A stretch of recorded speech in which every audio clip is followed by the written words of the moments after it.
Okay, so welcome everyone. Welcome to this new session of our series on polity through the real text of the Constitution.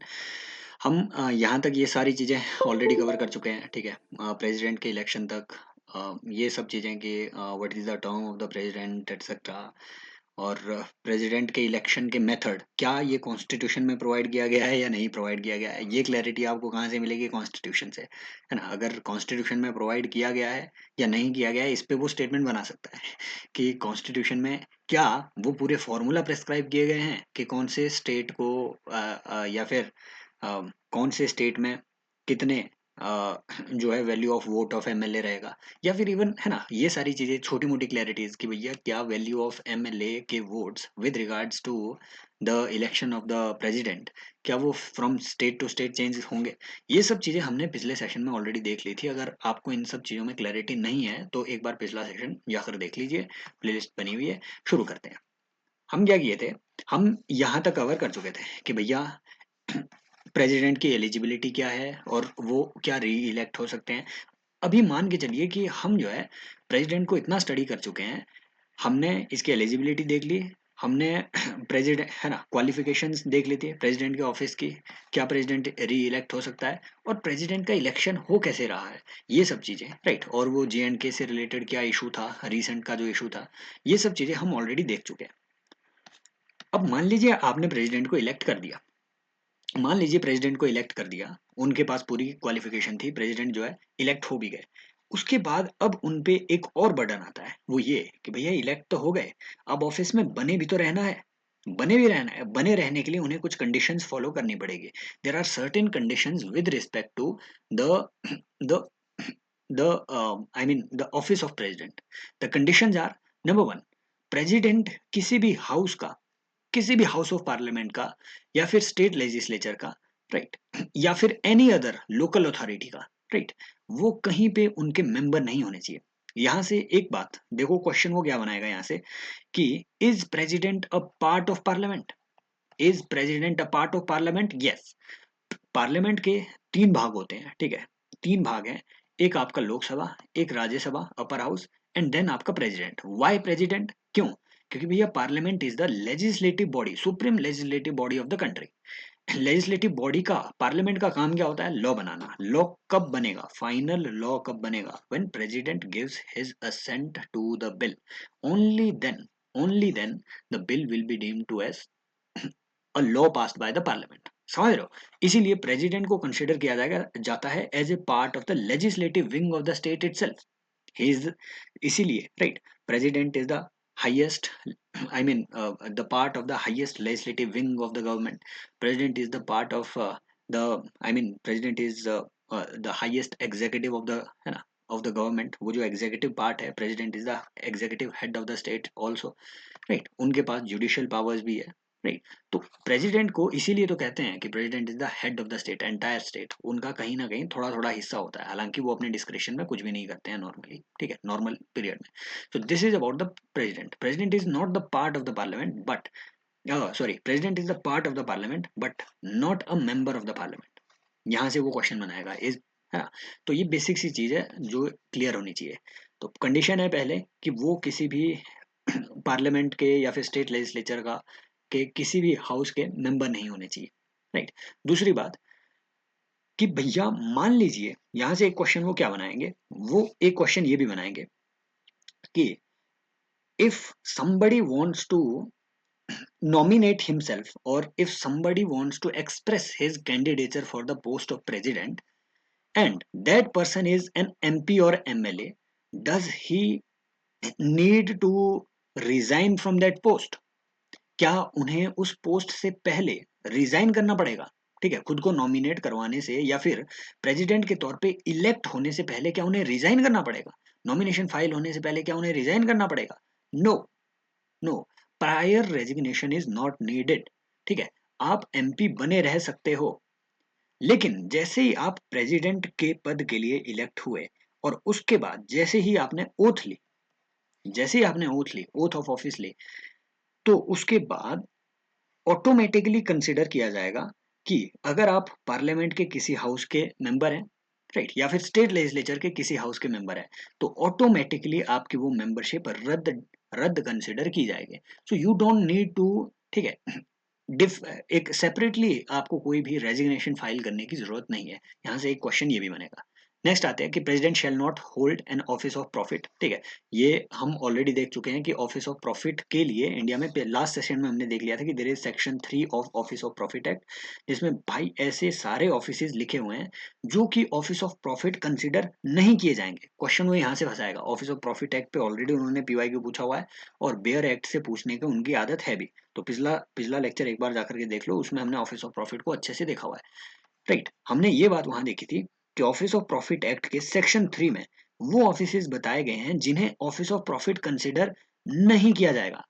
ऐसा नहीं है कि section 3 उन offices को prescribe करता है कि which would be considered as office of profit, नहीं। सेक्शन 3 उन ऑफिसेज को वहां पे मेंशन करता है जिन्हें office of profit for the purpose of constitution और any other law of the country, उन्हें ऑफिस ऑफ प्रॉफिट कंसिडर नहीं किया जाएगा। फॉर एग्जाम्पल, अगर कोई एमपी है, अगर कोई एमएलए है, अगर कोई मिनिस्टर है, मिनिस्ट्रियल पोस्ट में है, अगर कोई पंचायत का प्रधान है, ठीक है, ये सब चीजें जो है ये ऑफिस ऑफ प्रॉफिट कंसिडर नहीं होती है। क्लियर? देन कि president shall be entitled without payment of rent to the use of his, हाँ ये सब वो सारी चीजें बताई गई है कि प्रेसिडेंट को वो सारी एंटाइटलमेंट्स मिलेगी, जैसे है ना, जो आप देखते हैं कि bodyguard, allowances, privileges, presidential privileges, ठीक है, ये सब चीजें जो है प्रेसिडेंट को मिलेगी। और उन्हें वो प्रिविलेजेस, वो सैलरीज, वो अलाउंसेस उन बेसिस पे मिलेगी as may be determined by parliament, as may be determined by parliament. Now यहां से एक क्वेश्चन वो और बनाएंगे, क्वेश्चन बनाएंगे वो स्केड्यूल 2 पे। ठीक है, स्केड्यूल 2 में कुछ एक ऑफिसेज हैं इंडिया के, ठीक है, कुछ एक ऑफिसेज हैं जिनके सैलरीज एंड अलाउंसेस वहां पे मेंशन किए गए हैं। सैलरीज एंड अलाउंसेस जहां पे मेंशन किए गए हैं, वो ऑफिसेज कौन कौन से हैं?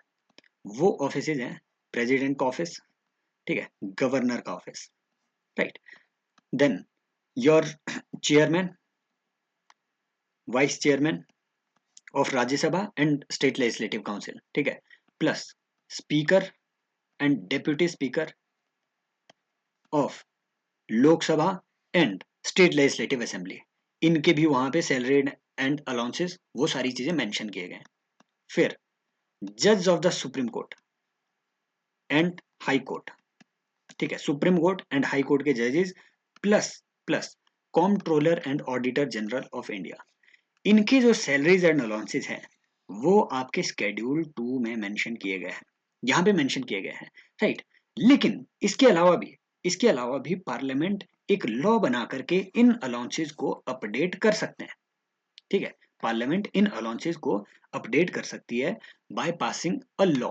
Parliament may by law determine the nature of privileges, allowances and salaries of these offices. Clear? तो ये भी आपको क्लियर होना चाहिए यहाँ से। अगली बात कि emoluments and allowances of president shall not be diminished during his term of office. Yes, यहाँ से क्वेश्चन वो एक और बनाएगा कि भैया प्रेसिडेंट के जो जितने भी आपके अलाउंसेस है उनकी टर्म ऑफ ऑफिस के ड्यूरिंग, जब वो एज ए प्रेसिडेंट सर्व कर रहे हैं, उनके उनके ये प्रिविलेजेस, अलाउंसेस वगैरह ठीक है, ये कम नहीं किए जा सकते हैं। इवन ड्यूरिंग नेशनल इमरजेंसी, जब नेशनल इमरजेंसी फोर्स में है, even during that national emergency भी इनके जो सैलरीज और अलाउंसेज है प्रेसिडेंट के, only president is the only office in the country जिसके सैलरी कभी डिमिनिश नहीं हो सकते हैं। बाकी सुप्रीम कोर्ट के, हाई कोर्ट के जजेस, अगर कहीं नेशनल इमरजेंसी लगी हुई है, ठीक है, अगर अगर आपके सॉरी अगर ये मैंने नेशनल इमरजेंसी बोल दिया, अगर फाइनेंशियल इमरजेंसी लगी हुई है, तो फाइनेंशियल इमरजेंसी के टाइम पे even chief justice of India, other जजेस of supreme court and of high court, इन सब के गवर्नर्स, इन सब के सैलरी एंड अलाउंसेस जो है चेंज किए जा सकते हैं। प्रेसिडेंट अकेला ऑफिस है जिसके जो सैलरी अलाउंसेस है ये कभी उनकी टर्म के, ठीक है, टाइम पे कम नहीं किए जा सकते। नेक्स्ट, ओथ और अफर्मेशन बाय द प्रेसिडेंट, ये एक इंपॉर्टेंट बात है, यहां से नोट करने लायक बात है कि every president and every person acting as president, ये वो क्लॉज है जहां से वो आपको क्वेश्चन फंसाएगा। देखो नॉर्मल कन्वेंशनल क्वेश्चन उन्होंने पूछ लिए जितने पूछने थे, फंसाने वाले क्वेश्चन बनाने होंगे तो वो यहाँ से क्वेश्चन बनाएगा। वो ये कि भैया मान लीजिए मान लीजिए प्रेसिडेंट की पोस्ट जो है वेकेंट है और आप सभी को पता है कि जैसे ही वैकेंसी आती है पोस्ट में by way of death, demise, है ना, रेजिग्नेशन, एब्सेंस, अगर ऐसी कोई वैकेंसी आपकी आ रही है तो नॉर्मली वाइस प्रेसिडेंट जो है वो प्रेसिडेंट का चार्ज लेते हैं। बट ये शॉर्ट टर्म का चार्ज लेने के लिए क्या वाइस प्रेसिडेंट को ओथ लेनी पड़ेगी? सोचिए, क्या वाइस प्रेसिडेंट को भी ओथ लेनी पड़ेगी? Yes, constitution says this. No matter आप कितने टर्म के लिए, कितने लंबे टाइम के लिए एज ए प्रेसिडेंट काम कर रहे हो, but if you are acting as a president even for a while, before before acting as a president, before holding the charge of the president, you must take an oath before chief justice of India. कौन administer करेगा उस oath को? Chief justice of India, या फिर इन his absence senior most जज of the supreme court. समझ रहे हो? तो ये जो बात लिखी गई है ये प्रेसिडेंट के बारे में लिखी गई है कि भैया आपको जो है ओथ लेनी पड़ेगी जो भी ऑफिस में चढ़ेगा, शॉर्ट टर्म के लिए या फिर पूरी टर्म के लिए, ओथ आपको पहले लेनी पड़ेगी। और ओथ प्रेस्क्राइब की गई है कॉन्स्टिट्यूशन में, आर्टिकल 60 में ही प्रेस्क्राइब की गई है प्रेसिडेंट की ओथ। यहां से क्वेश्चन वो क्या बनाएगा? क्वेश्चन वो ये बनाएगा कि प्रेसिडेंट की जो ओथ है that is prescribed in third schedule of the constitution. Is the oath of the president prescribed in the third schedule of the constitution? They can ask you this question. Actually, the answer is, ठीक है, इसका जो आपको answer है वो wrong लगाना है। Why? Because president की जो ओथ है, प्रेसिडेंट की ओथ ये डायरेक्टली आपके आर्टिकल 60 में लिखी गई। जो थर्ड शेड्यूल है कॉन्स्टिट्यूशन का, the third schedule of the constitution, इसमें कुछ एक ऑफिसेज है कंट्री के जिनकी ओथ वहां पे प्रेस्क्राइब की गई है। वो ऑफिसेज क्या है? MPs and MLAs, those who are elected, ठीक है, those who are elected MPs and MLAs और इवन नॉमिनेटेड, ठीक है, जो एक बार बन गए हैं उनकी ओथ जो है आपको थर्ड शेड्यूल में मिलेगी। Not only this, those people who want to express their candidature, जो अपना कैंडी कैंडिडेचर भी, ठीक है, जो अपना कैंडिडेचर तक जो है एक्सप्रेस करना चाह रहे हैं टू बिकम एन एमपी और एमएलए, तो उन कैंडिडेट्स की भी जो ओथ वो पहले इलेक्शन कमीशन ऑफ इंडिया से के पास जो है, ठीक है, ये इलेक्शन लॉज पे क्वेश्चन बन सकता है। वाई? बिकॉज दिस ईयर जो कंट्री है, country is witnessing 18th Lok Sabha के इलेक्शन, तो यहाँ पे क्वेश्चन बन सकता है। जो कैंडिडेचर को भी अगर किसी को अपना एक्सप्रेस करना हो, कैंडिडेचर, उसकी भी ओथ जो है प्रेस्क्राइब की गई है आर्टिकल सॉरी आपके थर्ड शेड्यूल में, ठीक है। अपार्ट फ्रॉम दिस जजेस of the supreme court and high court, council of minister के सारे मेंबर्स, यहां से क्वेश्चन ये बनाएगा कि क्या शेड्यूल 3 में प्राइम मिनिस्टर की अलग से ओथ है? No, prime minister for all purposes, है ना, for all purposes of the constitution except for article 74 and 75 is deemed to be the member of council of minister itself, and the oath of the prime minister is same as any other member of council of minister, right? They can ask you another question ki is there a separate oath for deputy minister or something? No, right? So there is no such separate oath. Council of minister की एक अलग oath है। Then जज of supreme court and high court, इनकी oath है। जज of supreme court and जज of and controller and auditor general of India, इनकी ओथ सेम है। There is single oath for supreme court का जज and controller and auditor general of India. This is Y जब आप CAG को हम आगे पढ़ेंगे, CAG can be removed in such manner and on such grounds as the judge of the Supreme Court. So they are similarly positioned. याद यहाँ पे ये रखना है कि speaker and deputy speaker, DYSP, ठीक है, स्पीकर एंड डेप्यूटी स्पीकर की ओथ यहाँ पे, ठीक है, speaker and deputy speaker plus plus plus chairman and deputy chairman, इनकी ओथ शेड्यूल 3 में दी ही नहीं गई है। In fact, there is no oath for the office of speaker. Speaker does not take the oath as the speaker. Speaker's oath is same as the oath of an MLA or an MP. Speaker का कोई separate oath नहीं होती है, इनकी कोई separate, ठीक है, ऐसी कोई oath नहीं है, कॉन्स्टिट्यूशन में प्रेस्क्राइब नहीं है। तो दिस इज समथिंग जहाँ पे वो टिका के क्वेश्चन बना सकता है अगर बनाना होगा। तो बाकी प्रेसिडेंट की ओथ आर्टिकल 60 में जो मेंशन की गई है कि I A and B do swear in the name of God, ये मैं प्रेसिडेंट नहीं हूँ, this is why I will not read the entire oath. तो इसमें क्या बात लिखी गई है कि I will preserve, protect and defend the constitution. Now the office of president and governor, there are only two offices in the country who take oath to preserve, protect and defend the constitution. Why? Because they are constitutional heads of the state. They are constitutional heads of the state. This is why there is an extraordinary oath prescribed for them to preserve, protect and defend the constitution. Rest of the offices, they take oath to uphold the constitution. But president and governor, they are taking oath to preserve, protect and defend the constitution. So this is something जहां से वो question बना सकता है कि is this the only office, etc etc. Next, procedure for impeachment of the president. Now another thing that you need to remember, in constitution for various offices, for example judge of Supreme Court and judge of High Court, for example comptroller and auditor general of India, for example even your speaker and deputy speaker, for example even right, even the office of vice president, इन सारे offices को remove करने का procedure या फिर का provision constitution में दिया गया है। But nowhere else in the constitution has the word, the term impeachment been used for the process of removal. बाकी सारी जगह पे टर्म जो यूज होती है that is removal of the office, removal from the office, ठीक है। For example removal of supreme court जज, हाई कोर्ट जज, removal of CAG, impeachment of CAG, impeachment of Supreme Court judge, impeachment of vice president. This term has not been used anywhere else in the constitution. Impeachment term is used only with respect to the president. Number one, right? एक ऐसी ही, ठीक है, दूसरी चीज कि for example there is national emergency, so proclamation of emergency, proclamation of emergency, this term has only been used with respect to article 352 only. article 356, article 360, ठीक है, financial emergency and state emergency, इसमें emergency term का use होता ही नहीं है, ठीक है। इमरजेंसी, हालांकि फाइनेंशियल इमरजेंसी में फाइनेंशियल इमरजेंसी इसे कहते हैं, but that is not called as proclamation of financial emergency, no. Proclamation of emergency, this term is used specifically with respect to article 352 only. 356 को तो प्रेसिडेंट रूल कहते हैं, ठीक है। 360 में जो है imposing the financial emergency, कुछ ऐसी टर्म यूज हुई है। proclamation of emergency is only used with respect to article 352.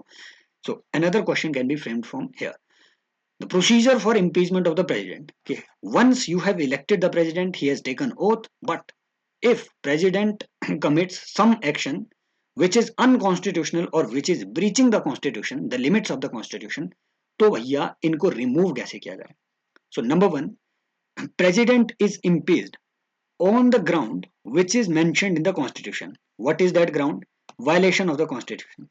Again, this is the, one second, violation of the constitution. This ground, violation of the constitution, has only been used with respect to president only, ठीक है। बाकी किसी दूसरे office के लिए violation of the constitution को as a ground mention नहीं किया गया है। सिर्फ प्रेसिडेंट को वायलेशन ऑफ द कॉन्स्टिट्यूशन के ग्राउंड पे इम्पीच किया जाता है, राइट। अब ये वायलेशन ऑफ कॉन्स्टिट्यूशन को कहीं पे भी जो है डिफाइन नहीं किया गया है कि what constitutes violation of the constitution. तो ये डिसाइड तो करना पड़ेगा कि has president violated the constitution और not. Who will decide this?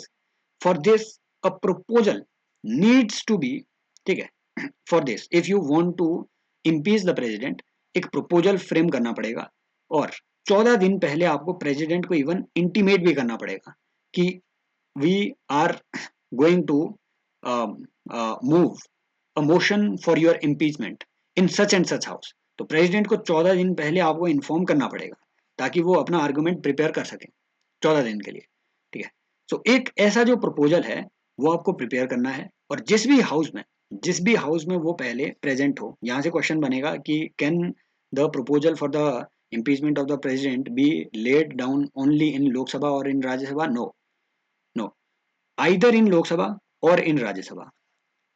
किसी भी हाउस में प्रेसिडेंट के रिमूवल के लिए, इम्पीचमेंट के लिए ऐसा एक मोशन जो है मूव करवाया जा सकता है, राइट। लेकिन लेकिन इस मोशन को मूव करवाने से पहले वो 1/4 ऑफ द टोटल स्ट्रेंथ, यहां से क्वेश्चन वो फंसाएगा, is this 1/4 of the available strength of the house, right? For example, there might be certain vacancies in the house ना, कईयों की डेथ हुई होगी एमपीज की, कईयों का, ठीक है, कोई एब्सेंट होंगे, no, that is not counted. Total strength जितनी हाउस की है, उस, है ना, total strength, total sanctioned strength, उसका 1/4 जितने मेंबर्स हैं, पहले पहले उनके द्वारा वो साइन होना पड़ेगा, ठीक है। पहले जिस भी हाउस में आप वो प्रेजेंट कर रहे हैं, उसकी 1/4 ऑफ द टोटल स्ट्रेंथ वो पहले उस रेजोल्यूशन को साइन करेगी, तभी जाकर के वो मूव करवाया जा सकता है विद 14 डेज प्रायर नोटिस। अब अगर वो पहले हाउस में, ठीक है, अगर वो पहले हाउस में एक्सेप्ट हो गया, फॉर एग्जाम्पल अगर लोकसभा में प्रेजेंट किया था, 1/4 of the strength of Lok Sabha ने उसे जो है एक तरीके से प्रपोज किया, ठीक है, उस पर सिग्नेचर भी किए एज ए सेकेंडर, तो उस प्रपोजल को मान लो लोकसभा ने एक्सेप्ट कर दिया, तो फिर वो जाएगा सेकेंड हाउस में, और second house that can be either Lok Sabha और राज्यसभा, डिपेंड्स कि पहले कहाँ पे प्रेजेंट हुआ है, तो जो सेकेंड हाउस है, second house will investigate the charges. यहां से क्वेश्चन बनेगा, in case of removal of supreme court जज, हाई कोर्ट जज, and by that virtue controller and auditor general of India, if you want to remove these offices, the the charges against such people is investigated in the first house itself by an investigative committee, ठीक है, उसे हम बाद में देखेंगे कैसे supreme court high court जजेस को रिमूव किया जाता है। लेकिन यहाँ पे प्रेसिडेंट के केस में charges are investigated by the second house, समझ रहे हो, सेकेंड हाउस जहां पे बाद में ये चीज प्रेजेंट होगी। अगर इन दोनों हाउसेस से 2/3 of the total strength, again this is a special majority, kind of special majority, exceptional majority, total जितनी स्ट्रेंथ है, ऐसा नहीं है कि मेंबर्स प्रेजेंट एंड वोटिंग उनके 2/3 जो है उन्हें ये एक्सेप्ट करना पड़ेगा, no, 2/3 of the total strength of the house separately, अगर ये वहां से पास हो सकता है, and then again there is no provision, यहां से भी वो क्वेश्चन आएगा, can there be a provision for the remove of joint sitting for the removal of president and vice president, no, there is no provision of joint sitting for the removal of president and vice president और any other office whenever you are removing the office, right? So separately, 2/3 of the total total membership of the house, they need to pass this resolution, उसके बाद ये पास consider किया जाएगा and president stands removed. तो यहां से ये question बन जाएगा। अब देखो, मान लो आपने प्रेसिडेंट को रिमूव कर दिया, फिर तो वैकेंसी आ गई ऑफिस में, वैकेंसी आ गई ऑफिस में, जैसे ही प्रेसिडेंट कैजुअल वैकेंसी पे इस तरीके से रिमूव होते हैं, ठीक है, now vacancy to the office of president can be deemed in two circumstances. Number one is if the term expires. Number one is if the term expires. ठीक है, टर्म एक्सपायर्स मींस प्रेसिडेंट की जो जो normal term है that is 5 years, ठीक है, मान लो 5 साल हो गए, तो क्या 5 साल होते ही प्रेसिडेंट को रिजाइन करना पड़ेगा? No, until or unless the new president gets elected. By way of expiry of the term, president will not have to vacate the office immediately. President can hold that office even beyond 5 years term, ठीक है, until or unless the new president is elected and he gets the oath. The moment the new president gets the oath, the the earlier president, uh, he is considered to be, a kind of dethroned person, right? So this is the vacancy by way of expiry, which usually never happens. Second is vacancy by way of death, by way of resignation, by way of removal, or by any other way, any other way, any other circumstances. अगर इसकी वजह से आपके जो है vacancy आ रही है office में, अगर इसकी वजह से वैकेंसी आ रही है ऑफिस में, तो फिर कॉन्स्टिट्यूशन कहता है कि भैया ऐसे में अगर वैकेंसी आती है, तो ये हम आगे, ठीक है, वाइस प्रेसिडेंट वाले में पढ़ेंगे, तो फिर vice president will act as the president maximum for 6 years of term, 6 months of term. Why only 6 months? क्यों? क्योंकि भैया आर्टिकल 62 स्पेसिफिकली कह रहा है कि जो प्रेसिडेंट की अगर वैकेंसी है, आर्टिकल 62 में दो बातें मेंशन्ड है। पहला कि प्रेसिडेंट के ऑफिस के लिए before the expiry of the term आपको इलेक्शन कंडक्ट करवाना ही पड़ेगा। दूसरा कि अगर डेथ हुई है, अगर रिजिग्नेशन हुआ है, अगर रिमूवल हुआ है और अदरवाइज अगर किसी दूसरे मेथड से भी प्रेसिडेंट की वैकेंसी हुई है तो फिर 6 मंथ्स के अंदर अंदर 6 मंथ्स के अंदर अंदर प्रेसिडेंट के ऑफिस के लिए आपको इलेक्शन करवाने पड़ेंगे। उन 6 महीनों तक, मैक्सिमम 6 महीने तक vice president can assume the charge of the president, right. ये बात तो कॉन्स्टिट्यूशन में है, बट देन समस्या ये भी है, मान लो खुदा ना खास्ता vice president and president both resign at the same time और both die at the same time और both are absent at the same time, ऐसे में प्रेसिडेंट के ऑफिस को कौन होल्ड करेगा? इसमें कॉन्स्टिट्यूशन में कहीं कोई क्लैरिटी नहीं है। Constitution does not prescribe for the provision. Normally हमें ये बताया गया है कि chief justice of India will become the president then, है ना, फॉर शॉर्ट टर्म पीरियड, ठीक है। तो लेकिन कॉन्स्टिट्यूशन में ये सीजीआई वाला प्रोविजन नहीं है, ठीक है। ये प्रोविजन कहाँ दिया गया है? This provision is given in president and vice president, ठीक है, president and vice president discharge of function act. Discharge of function act, I think this was an act passed in 1962 or 1963. There is section 3 of this act. Go and read this section. यहाँ पे ये बताया गया है कि अगर president और vice president की, ठीक है, दोनों की एब्सेंस हो सेम टाइम पे, तो chief justice of India and in his absence any other senior most जज of supreme court will act as a president. So this is not provided in the constitution but in a separate act. And then yes, there is another thing. If for example there is a provision in the constitution, if president wants to resign, then he will submit his resign to vice president. If vice president wants to resign, he will submit his resignation to president. But if both want to resign, right, or for example if right, if there is no president but vice president wants to resign, whom will he submit his resignation to? ठीक है, मान लो president नहीं है, still vice president wants to resign, तो वो अपना resignation किसे submit करेंगे? चीफ जस्टिस ऑफ इंडिया को। क्या ये कॉन्स्टिट्यूशन में लिखा है? नो। कहाँ लिखा है? President and vice president discharge of function act. Clear? तो ऐसी कुछ चीजें हैं जहां से वो आपको क्वेश्चन फंसा के दे सकता है, राइट। बाकी इसके आगे आई थिंक टाइम बहुत हो गया है, लेकिन फिर भी वाइस प्रेसिडेंट के बारे में भी सेम प्रोविजन है कि इंडिया में एक वाइस प्रेसिडेंट होना चाहिए और वो एक्स ऑफिशियो कैपेसिटी में। Ex officio capacity means by virtue of being A he is also being B, right. By virtue of being a chairman, by virtue of being a vice president, he is acting as a chairman of council of state also. So जो राज्यसभा है उसका chairman कौन होता है?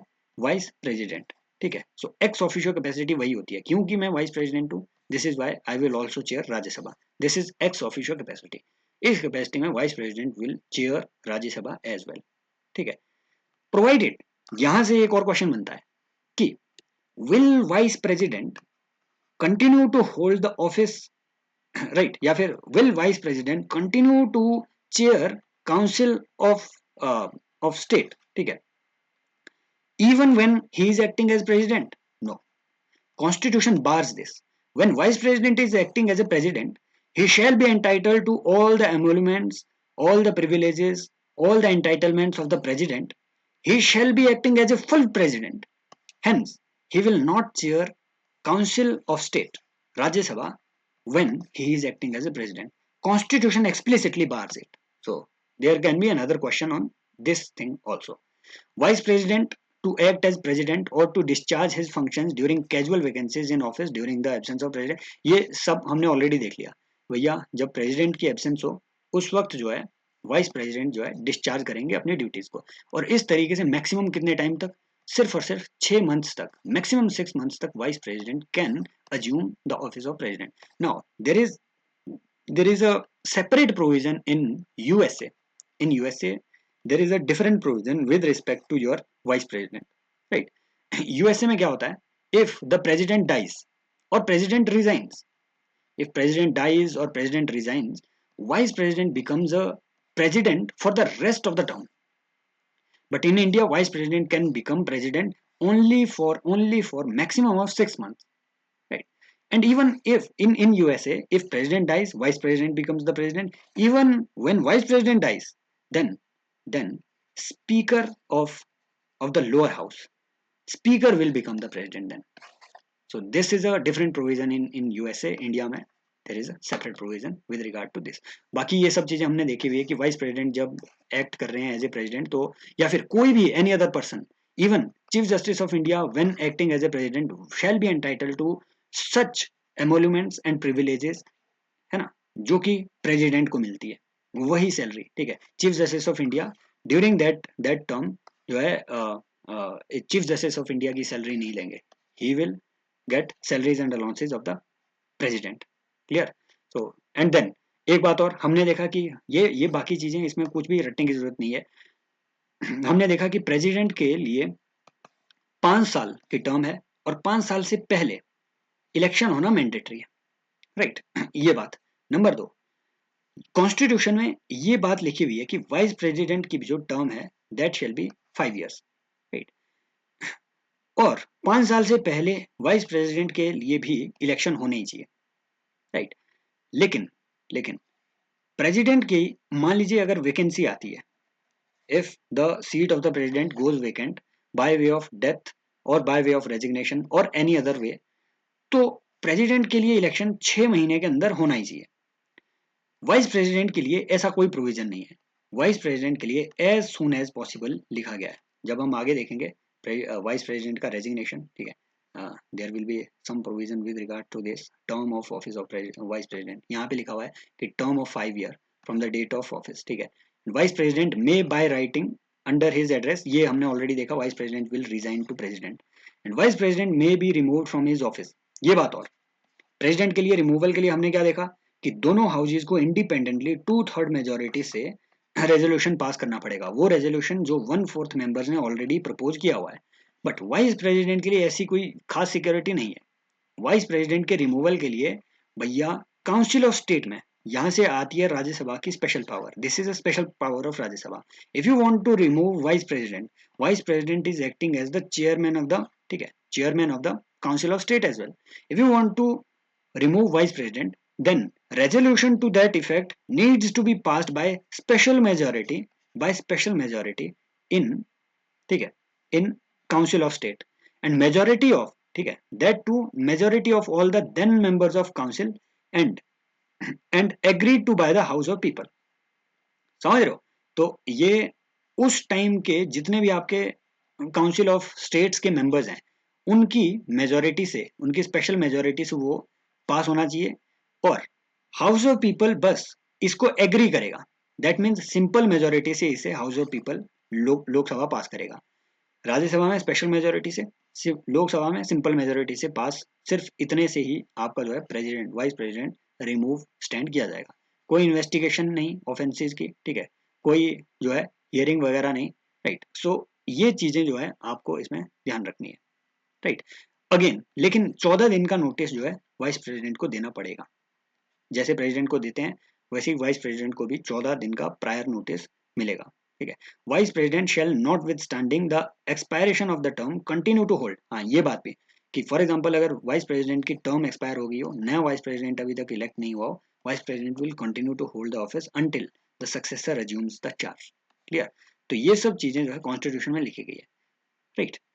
सो फिर वही बात इसमें लिखी हुई है कि time of holding the election, कि भैया election to fill the vacancy caused by expiry of the term shall be completed before the expiry of term.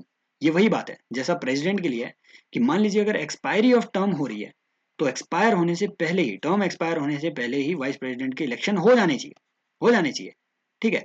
होते कैसे हैं इलेक्शन? प्रोपोर्शनल रिप्रेजेंटेशन सिस्टम, ठीक है, by through proportional representation system, single transferable voting system. लेकिन vice president के लिए unlike president सिर्फ और सिर्फ नंबर 1 सिर्फ और सिर्फ एमपीज इलेक्ट कर रहे हैं और nominated as well as elected MPs, ये दोनों, ठीक है। प्रेसिडेंट के लिए हमने देखा कि एमपी प्लस एमएलए वोट करते हैं और वो भी सिर्फ वो जो इलेक्टेड हो, ठीक है, कोई नॉमिनेटेड एमपी एमएलए उसमें वोट नहीं करता। वाइस प्रेसिडेंट के लिए सिर्फ एमपी और वो सारे एमपी चाहे वो नॉमिनेटेड हो चाहे इलेक्टेड, वो वोट कर रहे हैं, ठीक है। तो बाकी वोटिंग सिस्टम सेम होता है। तो वैकेंसी अगर आती है by way of expiry of term, तो 5 साल से पहले इलेक्शन हो जाने चाहिए। बट अगर वो रिजाइन करता है, अगर डेथ होता है, अगर रिमूवल होता है, तो कॉन्स्टिट्यूशन कहता है एज सून एज पॉसिबल। ठीक है, कहाँ लिखा हुआ है ये? Vice president occurring the resignation as soon as possible. Election कब होल्ड किए जाएंगे? As soon as possible. So there is no fix term, जैसे कि जैसे आपके अनलाइक प्रेसिडेंट के लिए कहा गया है कि 6 महीने के अंदर इलेक्शन होने चाहिए, वाइस प्रेसिडेंट के लिए there is no such term, fix term जो कि प्रेस्क्राइब की गई है। बाकी ये तो हमने देखा ही कि वाइस प्रेसिडेंट की भी जो ओथ है लाइक प्रेसिडेंट, वो प्रेस्क्राइब की गई है आर्टिकल 69 में। ठीक है, और ये ओथ जो है, ठीक है, ये ओथ किसके सामने लेंगे? प्रेसिडेंट और some other person appointed by him. यहां से भी क्वेश्चन बनेगा कि इनमें से कौन से ऑफिसेज हैं जिनको प्रेसिडेंट को, अगर उनको अगर ओथ दिलवाना है तो प्रेसिडेंट को इन पर्सन वहां पे खड़े रहना पड़ेगा। ठीक है, क्या क्या वो वाइस प्रेसिडेंट का ऑफिस है? No, president may be there, president may be present there, और some other person appointed by him for that purpose, वो भी ओथ दिलवा सकता है। बट फॉर एग्जांपल, अगर किसी मिनिस्टर को काउंसिल ऑफ मिनिस्टर, ठीक है, मैं स्पेशली जो प्राइम मिनिस्टर वगैरह की जो इंपॉर्टेंट ओथ होती है, ठीक है, अगर उनकी ओथ दिलवानी है तो president has to be there, that is administered specially by the president. हम आगे देखेंगे काउंसिल ऑफ मिनिस्टर की ओथ को, that is administered only by the president, there is no provision of और सम अदर पर्सन, जितना मुझे याद है। ठीक है, जितना मुझे वो प्रोविजन अभी तक याद है, हालांकि इट विल बिकम क्लियर जब हम देखेंगे आर्टिकल 75 को जब देखेंगे, लेकिन जितना मुझे याद है, प्रेसिडेंट उस केस में उसे खड़े वहां पे रहना पड़ेगा। राइट, तो ये बाकी चीज़ें जो है नेक्स्ट सेशन में कल डिस्कस करेंगे। Your feedback is invited in the comment section, I always like reading your comment, and keep sharing with the fellow aspirants. If you like the initiative, do give your reviews, and the link to the telegram channel is provided in the description as well as in the comment section. You can join it. Take care, bye bye, as always.